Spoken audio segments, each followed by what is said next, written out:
Hello everyone, मेरा नाम है Kapil and welcome to my YouTube channel आसान है। ज़्यादा टाइम वेस्ट ना करते हुए पेन पेपर निकाल लीजिएगा। देखिए, हमारे हिस्ट्री ऑफ इंग्लिश लिटरेचर में रैने सा चल रहा है और रैने से का हमने पहला फेज अपने पार्ट 4 में कंप्लीट कर लिया इससे पहली वाली वीडियो में। आज हमें शुरू करना था एलिजाबेथन एज, रैने सा का दूसरा फेज। बट एलिजाबेथन एज को सुनिए, एलिजाबेथन एज को अच्छे से समझने के लिए हमको ट्यूडर डायनेस्टी की नॉलेज होनी जरूरी है। तो आज की क्लास में हम डिटेल से ट्यूडर डायनेस्टी के बारे में बातें करेंगे। अब देखिए, डायनेस्टी का मतलब क्या होता है। डायनेस्टी का मतलब होता है राजवंश। अगर हिंदी में बात करें, राजवंश यानी किसी भी एक वंश का शासन। तो इंग्लैंड में 1485 से 1603 तक यानी 118 ईयर्स तक 118 साल तक एक ही वंश ने शासन किया, एक ही वंश ने इंग्लैंड को रूल किया 118 वर्ष तक। यही पीरियड कहलाया ट्यूडर डायनेस्टी। अब ये ट्यूडर डायनेस्टी है, इसकी स्टार्टिंग होती है 1485 में जब हेनरी 7 किंग बनते हैं और उसका एंड होता है 1603 में जब एलिजाबेथन की डेथ होती है। तो आज हमें ट्यूडर डायनेस्टी के बारे में बात करनी है। जो ट्यूडर डायनेस्टी में हमारे सारे किंग्स और क्वींस आई थी वो सारी ये हैं। देखिए, 6 रूलर्स रहे हैं ट्यूडर डायनेस्टी के, 6 रूलर्स, बट मोनार्क 5 ही रहे हैं। अब आपके माइंड में आ रहा होगा ये क्या है मोनार्क। मोनार्क वो हैं जिन्होंने एक्चुअली क्राउन पहना है, जिन्होंने एक्चुअली वो गद्दी पर बैठे हैं। 6 रूलर्स तो बने हैं, बट इनमें से जो एक थी हमारी लेडी जेन ग्रे, ये सिर्फ 9 डेज के लिए ही रूलर बनी, ये क्राउन नहीं पहन पाई थी। तो शुरू करते हैं। जो ट्यूडर डायनेस्टी की शुरुआत होती है वो हेनरी 7 से होती है, जो 1485 में किंग बने इंग्लैंड के और 1509 तक रहे, 24 ईयर्स तक। Second one is Henry 8 1509 to 1547, जिन्होंने 38 साल तक इंग्लैंड पे रूल किया। थर्ड वन इज एडवर्ड 6 जो 1547 में इंग्लैंड के किंग बने एंड 1553 तक रहे, 6 ईयर्स तक। अब fourth one is Lady Jane Grey, जो क्राउन नहीं पहन पाई थी, सिर्फ 9 डेज तक ही इन्होंने रूल किया। अब इसके बारे में डिटेल से पढ़ेंगे, ठीक है। इनको हम 9 डेज क्वीन भी कहते हैं, लेडी जेन ग्रे को। Fifth one is Mary first. Mary first 1553 से 1558 तक ये क्वीन रही इंग्लैंड की। और 6 वन इज, जिसके लिए हम सप्तामधाम पढ़ रहे हैं, एलिजाबेथ फर्स्ट 1558 टू 1603, 45 ईयर्स तक इन्होंने इंग्लैंड पर रूल किया। अब देखिए, ट्यूडर डायनेस्टी की शुरुआत कैसे हुई, कैसे ट्यूडर डायनेस्टी की इंग्लैंड में शुरुआत हुई, इस पे हम बात करते हैं। बिगनिंग देखिए, मैंने आपको अपने लास्ट वीडियो में जब रेनेसा की स्टार्टिंग मैंने पढ़ाई थी आपको, तो मैंने आपको बताया था कि लेट मिडिल में सिविल वॉर हो रही थी, जो पॉलिटिकल कॉन्फ्लिक्ट थे आपस में, और वो 2 हाउसेस थे, house of Yorks and house of Lancasters. इनके बीच में 2 कॉन्फ्लिक्ट्स, 2 लड़ाइयां, इन दोनों हाउसेस के बीच में सिविल वॉर हो रही थी। ये लगभग 1455 से 1485 तक, 30 साल तक, 30 ईयर्स तक रुक रुक कर होती रही। अब देखिए, जो हाउस ऑफ यॉर्क्स थे, इसका जो चिन्ह था, जो बेस था, वो था व्हाइट रोज, और हाउस ऑफ लैंसेस्टर का जो चिन्ह था, बेस था, वो था रेड रोज। इसलिए इनके बीच में जो कॉन्फ्लिक्ट है, इसको हम वॉर ऑफ रोजेस के नाम से जानते हैं, जो 1455 से 1485 तक चला, 30 ईयर्स तक। हाउस ऑफ रोजेस के जो प्रमुख थे, हेड थे, वो थे रिचर्ड थर्ड, और हाउस ऑफ लैंसेस्टर के जो प्रमुख थे, वो थे हेनरी 7। अब हेनरी 7 ने रिचर्ड थर्ड को डिफीट किया और became king of England in 1485, और वो इंग्लैंड के किंग बन गए 1485 में। और इसी के साथ में किंग बनते ही ट्यूडर डायनेस्टी की बिगिनिंग हो जाती है। अब जरा हम फैमिली ट्री पढ़ते हैं ट्यूडर डायनेस्टी का, किस तरह से, डिटेल से, ठीक है। इनको डिटेल से लेते हैं थोड़ा सा। अभी मेरे पीछे हेनरी 7 1485 में किंग बन गए, वॉर ऑफ रोजेस जीतकर, और इनका रूल रहा इंग्लैंड पर 1509 तक। उसके बाद में हेनरी 7 का बेटा सन हेनरी 8 इंग्लैंड का किंग बना, और वो 1509 से 1547 तक इंग्लैंड का किंग रहा। अब ये फेमस इसलिए है ज्यादा क्योंकि इस बंदे ने 6 शादियां की। 6 बार शादियां की इसने। जिसने सबसे पहली शादी की थी वो की थी कैथरीन ऑफ आर्गन से। जो ये कैथरीन आर्गन थी, इनका बड़ा भाई था हेनरी VIII का ऑर्थर। एक्चुअली ये उनकी वाइफ थी, अब उनकी डेथ हो गई ऑर्थर की, तो ये विडो हो गई। तब जाके कैथरीन ऑफ आर्गन से हेनरी VIII ने शादी कर ली। अब हेनरी VIII से इनको एक डॉटर हुई मैरी। बट हेनरी VIII चाहते थे कि मेरे को बेटा मिले, मेरे को कोई ये महिला मेरी वाइफ सन प्रोड्यूस करे। बट ये बूढ़ी हो चुकी थी, इसके लिए हेनरी VIII अब एक कैथरीन ऑफ आर्गन से डाइवोर्स चाहते थे।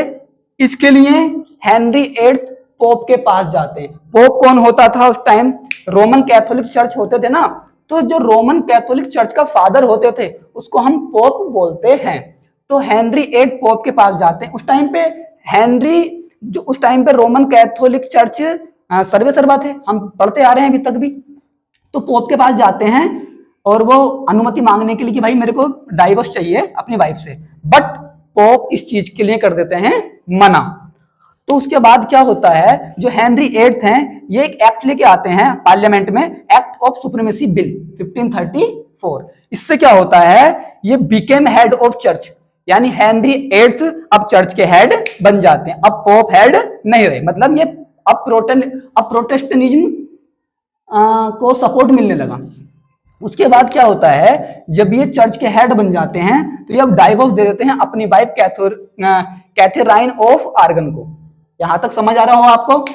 उसके बाद में इनको डाइवोर्स देने के बाद में हेनरी VIII अपनी सेकंड मैरी करते हैं एनी बोलेन से।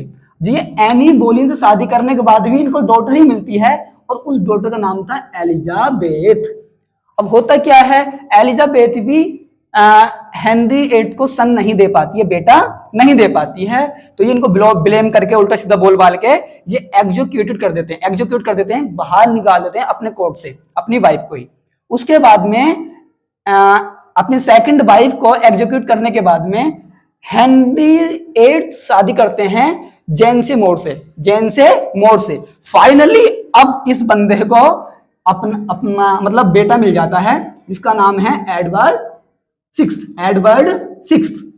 बट होता क्या है, एडवर्ड सिक्स्थ को बर्थ देने के बाद ही जेन से मोर की डेथ हो जाती है। मतलब एडवर्ड सिक्स्थ के जन्म के बाद कुछ टाइम बाद ही जेन से मोर की डेथ हो जाती है।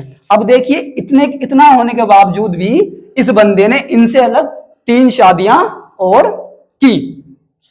बट जैसे कि अब उनको बेटा मिल गया है तो उस टाइम ये था कि जो सक्सेसर होगा, उत्तराधिकारी होगा, वो बेटा ही होगा। तो इसी के अकॉर्डिंग अब बनते हैं किंग हमारे नेक्स्ट 3rd नंबर के, जो ट्यूडर डायनेस्टी के हैं, एडवर्ड सिक्स्थ, जो हेनरी VIII के बेटे हैं। और एडवर्ड सिक्स्थ जो किंग बनते हैं ये 1547 से 1553 तक रहते हैं।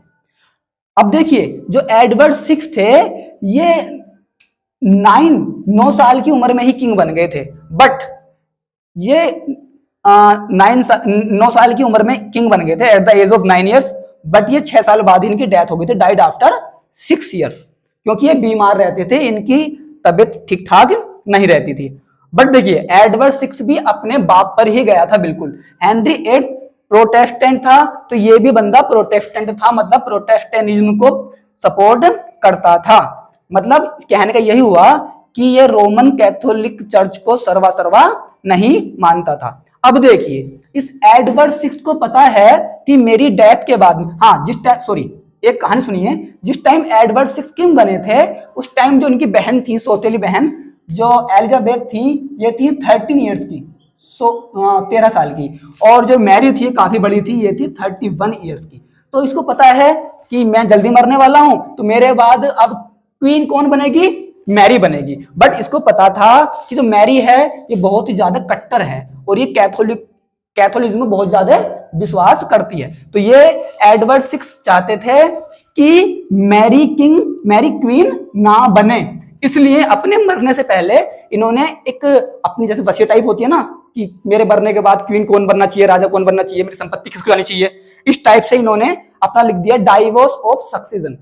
Sorry, device of succession, device of succession. अब इसके अकॉर्डिंग अब नेक्स्ट क्वीन जो बनती हैं वो उनकी कजिन होती हैं, 4th नंबर पे वो बनती हैं Lady Jane grey, lady Jane grey, ये कजिन होती हैं एडवर्ड 6 की। बट जो ये मैरी थी ये इनको क्वीन नहीं रहने देती, तो ये 9 दिनों के अंदर ही, 9 डेज के अंदर ही ये इनको एग्जीक्यूट कर देती हैं और खुद क्वीन बन जाती हैं 1553 में मैरी 5th नंबर पे। ठीक है जी, अब ये क्वीन बन जाती हैं 1553 में और ये क्वीन रहती है 1558 तक। अब ये जो मैरी थी ये बहुत ज्यादा कट्टर थी, ये कैथोलिज्म में बहुत ज्यादा विश्वास करती थी, इसलिए इसको ब्लड मैरी भी कहा जाता है। अब देखिए ये कैथोलिज्म में ट्रस्ट करती थी, पर ये जो अपना एक किसी चीज में ट्रस्ट करना अलग बात है, बट दूसरे की विचारधारा से नफरत करना इतनी बुरी तरह से वो अलग बात है। बट ये नफरत करती थी प्रोटेस्टेंट से, मतलब प्रोटेस्टेंटिज्म से बहुत ज्यादा हेट करती थी। तो इसलिए जो लोग प्रोटेस्टेंट थे, जो प्रोटेस्टेंटिज्म को सपोर्ट करते थे, बिलीव करते थे, उसको उन्होंने जिंदा ही जलवा दिया था, बैंड प्रोटेस्टेंट्स अलाइव। ठीक है जी, ये यहां तक इतनी कट्टर थी कि इसने अपनी सौतेली बहन एलिजाबेथ को जेल में डाल दिया था, कारागार में डाल दिया था। जो जनता थी इंग्लैंड की वो इससे बहुत परेशान हो गई थी। ऐसा माना जाता है कि जब ये बीमार हुई थी तो लोगों ने इसके मरने की दुआ मांगी थी, बट जैसे ही ये मरी तो लोगों ने इसके मरने पर खुशियां जाहिर की, ये खुशियां मनाई थी। ये इतना कट्टरपंथी था, लगा लीजिए आप इसका। इसके बाद में जिसके लिए हम ये सब ताम झाम पढ़ रहे हैं, जिसके लिए हमें एलिजाबेथन एज पूरा पीरियड पढ़ने वाला है नेक्स्ट वीडियो में, अब आती हैं हमारी एलिजाबेथ फर्स्ट, जिन पर जाकर हमारा ट्यूडर डायनेस्टी समाप्त हो जाती है, क्योंकि ये शादी नहीं करती हैं और ये मैरी की डेथ के बाद क्वीन बनती हैं इंग्लैंड की, और 1558 से 1603 तक क्वीन रहती हैं इंग्लैंड की। इनको लोग बहुत प्यार करते थे, उनके प्यार से लोग इनको वर्जिन मैरी और ग्लोरियाना के नाम से भी जानते हैं। जो एलिजाबेथ थी उन्होंने शादी नहीं की थी लाइफ टाइम। अब देखिए एलिजाबेथ बेसिकली जो बिलीव करती थी वो प्रोटेस्टेंटिज्म में ही बिलीव करती थी, प्रोटेस्टेंट थी ये, बट ये कैथोलिज्म को जो सपोर्ट करते थे उनको नफरत नहीं करती थी। तो इन्होंने एक विशेष टाइप के चर्च बनवाए, एंग्लिकन, इन्होंने एंग्लिकन विशेष टाइप के चर्च बनवाए। बेसिकली ये ना तो पूरी तरह से प्रोटेस्टेंटिज्म को सपोर्ट करते थे ये वाले चर्च, और ना ही पूरी तरह से कैथोलिज्म को सपोर्ट करते थे, ये बीच का रास्ता था। मतलब इनका हिसाब मोदी वाला था जी, सबका साथ सबका विकास। अब आप बोलेंगे कि सर सबसे इंपॉर्टेंट यहाँ पे एलिजाबेथ है, बट आप एलिजाबेथ के बारे में सबसे कम बता रहे हो। देखिए इस पे ही हम डिटेल से क्लास पढ़ेंगे, नेक्स्ट इसका पूरा एरा पढ़ना है हमको नेक्स्ट वीडियो में 1558 से 1603।